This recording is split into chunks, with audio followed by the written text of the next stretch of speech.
నేరస్తులు చేర్చుకుంటున్న కోవట్లను చేర్చుకుంటున్న వైసీపీ కోవట్లను వాళ్ళ పార్టీకి చెడపే చేస్తున్నారు అంటున్నాడు. మరి ఎందుకు చేర్చుకుంటున్నాం అన్నది క్వశ్చన్ కదా. సో వాళ్ళని మరి తీసేయచ్చు కదా. ఇప్పుడు మహానాడు వేదికపై నుంచి చంద్రబాబు నాయుడు చెప్తున్నాడంటే నేరస్తులు కోవట్లు టీడీపీలో చాలామంది ఉన్నట్టే కదా లెక్క. చాలా క్లియర్గా చెప్తున్నాడు. కోవట్లు మన పార్టీలోకి పంపిస్తున్నారు, వాళ్ళు మన వాళ్ళనే చంపుతున్నారు అంటే ఏంటి? వైసీపీ వారు టీడీపీలోకి వచ్చి టీడీపీ నాయకులే చంపుతున్నారు అంటే టీడీపీలోనే తమకు తామే చంపుకుంటున్నారు. అది కూడా చేరినారు. దీనివల్ల రెండు సమస్యలు. ఒకటి, మన పార్టీ వారే మనం చంపుకుంటున్నాము అన్న చెడ్డ పేరు వస్తుంది. తర్వాత వాళ్ళ టార్గెట్ ఎలిమినేట్ చేసుకుంటారు అంటున్నారు. ఇంత నీచమైన నేరాలకు పాల్పడుతున్న వారికి తెలుగుదేశం ద్వారాలు తెరిచి ఎందుకు స్వాగతం పలుకుతున్నారు? వాళ్ళందరినీ ఎందుకు పార్టీలో చేర్చుకుంటున్నారు? ఈ ప్రశ్న మొదలు చంద్రబాబు నాయుడు సమాధానం చెప్పాలి. కార్యకర్తలకు నాయకత్వ క్షమాపణ చెప్పాలి.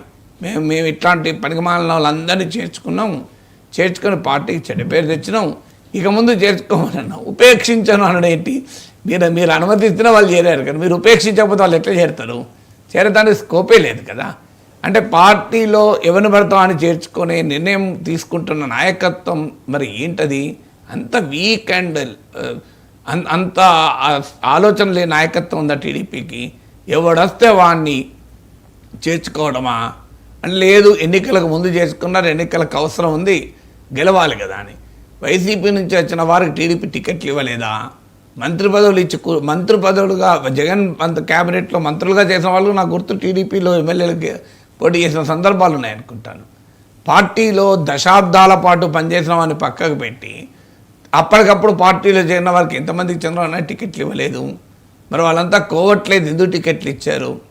మీరు మొదటిసారి అధికారంలో ఉన్నప్పుడు వైసీపీకి చెందిన 23 మంది ఎమ్మెల్యేలను తీసుకున్నారు కదా. మరి 23 మంది వైసీపీ వాళ్ళని ఎందుకు తీసుకున్నట్లు? అందులో ఎంతమంది కోవట్లు ఉన్నారు? సో దీనికి ఆన్సర్ ఉండాలి కదా. అంటే చంద్రబాబు నాయుడే చెప్తున్నాడు, తెలుగుదేశం పార్టీ ఇలా నేరస్తుల్ని కోవట్లని వైసీపీ నుంచి పంపిస్తుంటే గుర్తించలేకపోతుంది, నాయకత్వానికి ఆ సామర్థ్యం లేదు, వాళ్ళందరినీ తీసుకుంటున్నాం అని చెప్తున్నారు కదా. ఇంతకన్నా ఆన్సర్ ఏముంటుంది? అందువల్ల ఇప్పటికైనా టీడీపీ నాయకత్వం అర్థం చేసుకోవాలి. కోవట్లు కార్యకర్తల వల్ల పార్టీలో చేరరు, కోవట్లు నాయకత్వం వల్లనే పార్టీలో చేరుతారు. ఎందుకంటే కార్యకర్తల పాత్ర ఏముండదు పాపం. మహానాడు ఆదరైన సగటు కార్యకర్త పలానా నేరస్తుని పార్టీలో చేర్చుకోమని చంద్రబాబు నాయుడు చెప్పారా? చంద్రబాబు నాయుడు చెప్పితే చంద్రబాబు నాయుడు వినకపోతే ఏం చేయగలుగుతారు? అల్టిమేట్గా లీడర్షిప్ అని కదా, ఎవరిని చేర్చుకోవాలి, ఎవరిని చేర్చుకోలేదు. అంటే విచక్షణారహితంగా టీడీపీలో ఎవరిని పడతామని చేర్చుకుంటున్నారు. వాడి చరిత్ర చూడడం లేదు, వాడి పర్పస్ చేరడం లేదు. అంటే వైసీపీ కుట్రలకు టీడీపీ లోనవుతుంది. వైసీపీ కుట్రల నుంచి తనను తాను కాపాడుకోలేని దుస్థితిలో టీడీపీ ఉంది. ఇది కదా మహానాడులో చంద్రబాబు నాయుడు చెప్తున్న అడ్మిషన్. ఇది మరి తెలుగుదేశం పార్టీ గౌరవాన్ని పెంచుతుందా, నాయకత్వ గౌరవాన్ని పెంచుతుందా అని మనమే ఆలోచించాలి. తెలుగువారి ఆత్మగౌరవం నినాదంతో 43 ఏళ్ల కిందట పుట్టిన తెలుగుదేశం పార్టీ ఎన్నో అప్స్ అండ్ డౌన్స్ చూసింది కదా సార్. ఈ 43 ఏళ్లలో తెలుగుదేశం పార్టీలో జోడు చేసుకున్న పరిణామాలు ఏంటి, మీ అబ్జర్వేషన్ ఏంటి సార్? అంటే ఒక్క పరిణామం, ఒక్క అబ్జర్వేషన్ ఉండదు కదా 43 ఏళ్ళ హిస్టరీలో. ఇప్పుడు ఒక పార్టీ పొలిటికల్ కాంటెక్స్ట్ మారుతున్న కొద్దీ ఆ పార్టీ ఎవాల్వ్ అవుతూ ఉంటుంది. సో ఏ రాజకీయ పార్టీ అయినా ఒకే రకంగా స్టాటిక్గా ఉండదు. డైనమిక్ పాలిటిక్స్ అనేది డైనమిక్ కనుక పొలిటికల్ సిచ్యువేషను కాంటెక్స్ట్ మారుతున్న కొద్దీ డైనమిక్గా ఆ పార్టీ కూడా మార్పు చెందడం అనివార్యమవుతుంది.